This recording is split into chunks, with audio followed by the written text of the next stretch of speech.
Okay, I'm here looking at a mannequin of Teddy Roosevelt here at the Buckhorn Saloon. And 1898 marked the beginning of the fighting of the Spanish-American War in Cuba. Leading the volunteer cavalry was Teddy Roosevelt. In 1901, he became president of the United States following the assassination of President McKinley. He got reelected in 1904.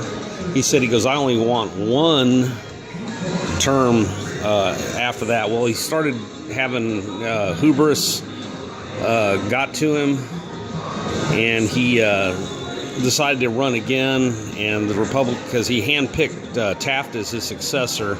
Well, then Taft ran against him, and then Teddy started the Bull Moose Party, and it split the Republican vote, which gave us Woodrow Wilson, who's one of the worst presidents we ever had, who gave us the Federal Reserve Bank and also got us into World War I. He resegregated both the Army and civil service. He was the first person to collect income tax. He threw in about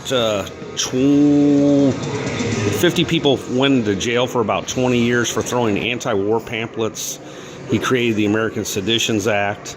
So all because of this guy's hubris, the Federal Reserve Act passed on December 25th.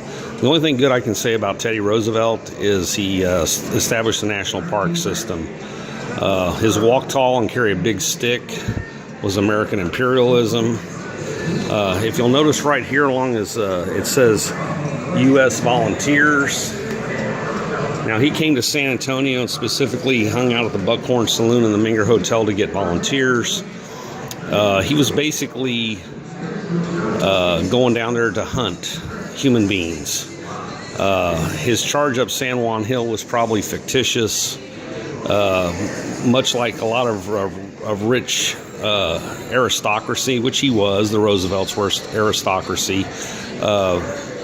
They look at other people as less than human, and they put their own needs above the needs of others. So Teddy Roosevelt, history has dressed him up as this great human being, but he went down there to hunt people. The sinking of the Maine was largely a creation of the Hearst newspaper. So he wasn't anything good about Teddy Roosevelt, and his hubris gave us Woodrow Wilson, who was the first progressive Democrat, which screwed up the country. We're still paying the price for that with the fractional reserve banking. The Federal Reserve Bank's owned by the Rothschilds. Thank you. I'm out.